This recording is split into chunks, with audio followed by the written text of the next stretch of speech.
Hi everyone, Scott Lewis here for Wirefly, here today to bring you a cell phone schmackdown between the Galaxy Nexus for Sprint and the Samsung Galaxy S3 for Verizon. These are two of the latest and greatest smartphones on the market today, and it looks like it's going to be a great battle in the schmackdown arena today. Let's go ahead and ring the bell and get round one going. Round one is all about the tech specs that are in these two powerful smartphones. Starting with these two very vibrant and crisp displays. Now the Galaxy Nexus has a 4.65-inch Super AMOLED display with resolution of 720 by 1280, which gives it a pixel density of 316 pixels per inch. The Galaxy S3 has a 4.8-inch, a little bit larger display. It is also a Super AMOLED display. It has the exact same resolution of 720 by 1280, but because it's a little bit wider screen, it does have a slightly smaller pixel density. The Galaxy S3 is 306 pixels per inch. I would say overall the displays are a draw. The Galaxy Nexus has a slightly higher pixel per inch pixel density, but the Galaxy S3 has a little bit larger display. So the 4.8-inch display versus a little bit crisper picture, and with both phones having the same 720 by 1280 resolution, I'm going to call the first part of round one a draw. To keep going with our tech specs, the Galaxy S3 has 2 GB of processor RAM, where the Galaxy Nexus has 1 GB. So that is an advantage for the Galaxy S3, and we'll see in round 4 in the benchmark battles if that 2 GB of RAM gives it a little bit of an advantage. The Galaxy S3 also has a slight advantage in the processor. It has a 1.5 GHz dual-core processor versus the 1.2 GHz dual-core processor in the Galaxy Nexus. We've reached the end of round 1. In round 1 we covered the display, which was a draw between these two great phones. They both have fantastic displays.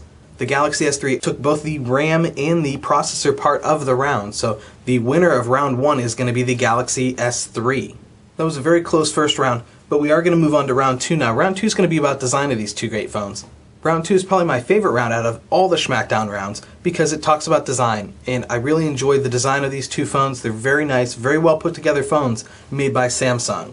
Let's go ahead and dig in though and see what makes each phone a little bit unique. Start off round 2, we're going to talk about the batteries in both of the phones. The Galaxy Nexus has a 1,850 mAh battery, where the Galaxy S3 has a 2,100 mAh battery. You might be saying, Scott, why are we talking about batteries in design? Well, the battery has a lot to do with how thick the phone is, and also if it's integrated or if it's replaceable in either the Galaxy S3 or the Galaxy Nexus. Now, I will say both batteries are replaceable, so that's a plus for both.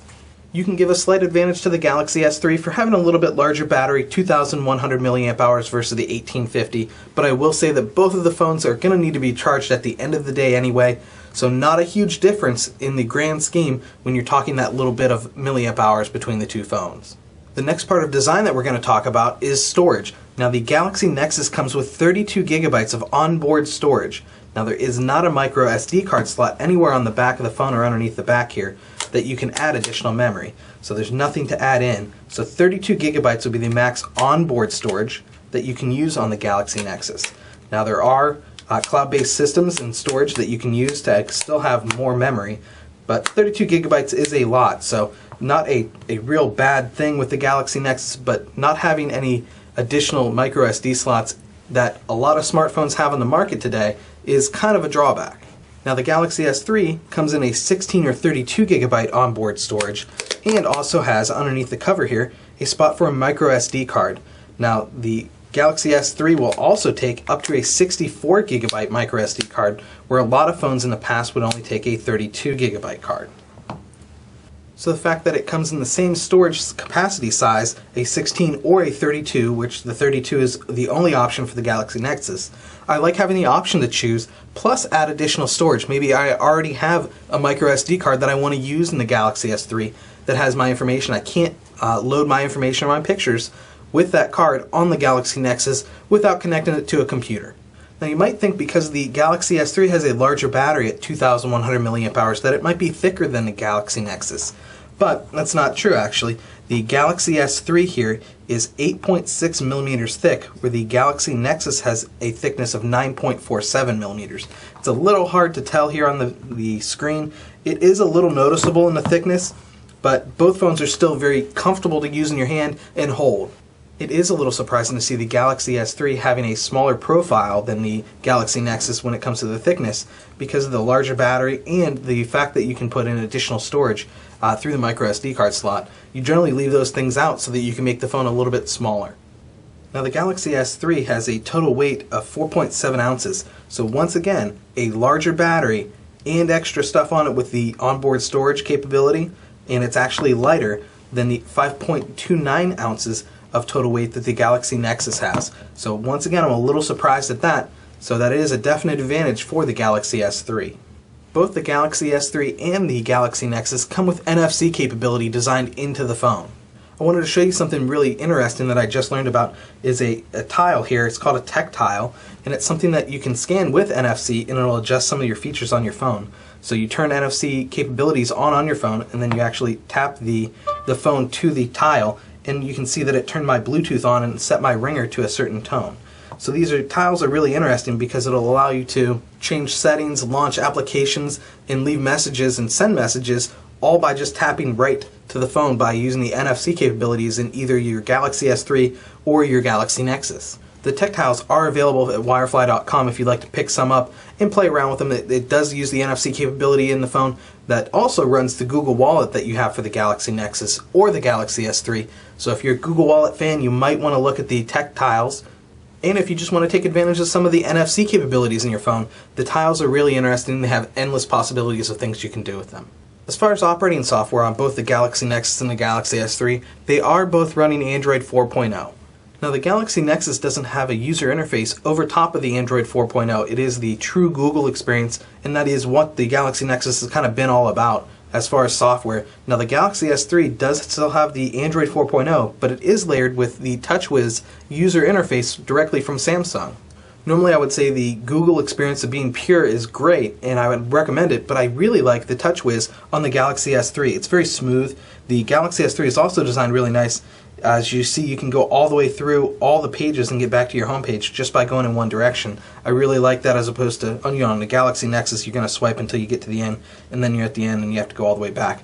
So not a big thing for the user interface or the software, but it is something that I really like about the Galaxy S3. I really like the operating system on both the Galaxy Nexus and the S3. Both are very nice, very smooth, they don't lag, they both swipe through very easily, they update, they are very responsive when you ask it to go to applications or into settings or menus, and very fast and responsive when you go to get out of them. And the last part of our design round is going to be about the design of the physical phone. Now the Galaxy S3 has, and it's really hard to see, you can see them light up a little bit down here at the bottom. Your navigation keys are here at the bottom. You have 2 virtual keys and 1 real key to navigate through the Galaxy S3. Now the Galaxy Nexus has that same space down here, but they chose to put them up here on the display. And that maybe is why it is a 4.65-inch display versus 4.8. You have your navigation keys here at the bottom. So they're all virtual keys. They're underneath the glass. There's no real button or anything. Now I will say that that's also something that can go wrong with the Galaxy S3. Whenever you have a real button down here, things can get in it and clog it up. But I really like the touch and the feel of the Galaxy S3 with the real keys, and the fact that it's down off the display, so you get the whole display to use for a display. That brings round 2 to a close. Let's go ahead and recap real quick. The Galaxy S3 had a larger battery, has storage options as far as the 16 or 32 that you can buy with it versus the 32 only option of the Galaxy Nexus. And you have the option to add additional storage in the Galaxy S3. So you can go up to 64 gigabytes plus the 32 that's on board. So you could have a total of 96 gigabytes on your phone of storage. That'd be a whole lot of pictures and a whole lot of movies on the Galaxy S3. The Galaxy S3 is a little bit thinner at only 8.6 millimeters versus the 9.47 millimeters of the Galaxy Nexus. Both phones have NFC capability that can use the really cool TecTiles, and both are running Android 4.0 for an operating system.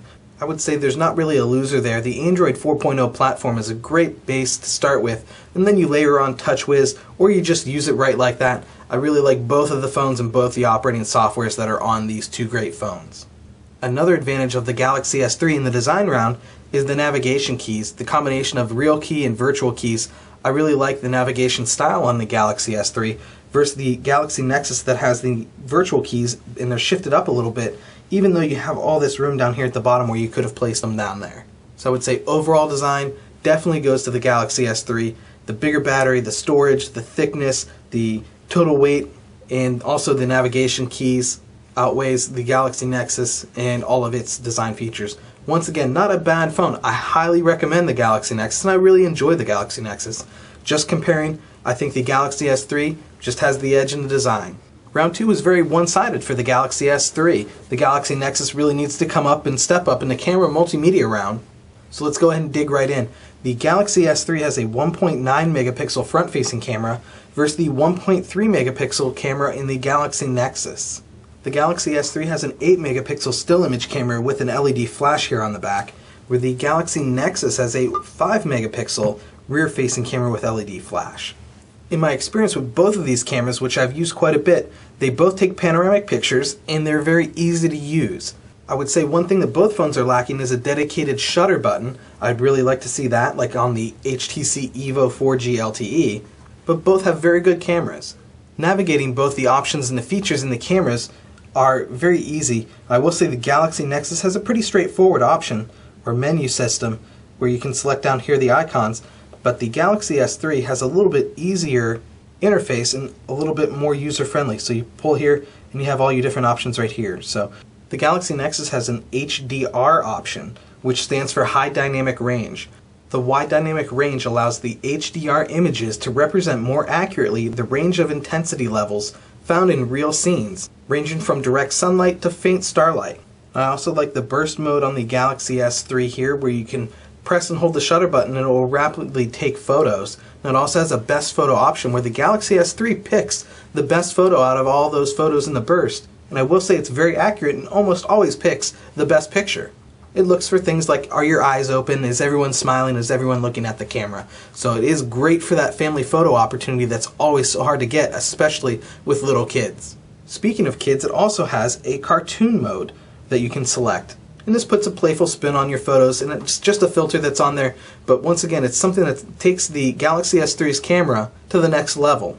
The Galaxy Nexus has a lot of interesting features and filters, but the 8 megapixel camera took a little sharper picture. I like the quality of the picture on the display. To me, it's a little richer than the one here on the Galaxy Nexus. So to wrap up camera, both the Galaxy Nexus and the Galaxy S3 have great cameras. There's nothing wrong with a 5 megapixel camera, but when you have an 8 megapixel camera, I think you would obviously choose that.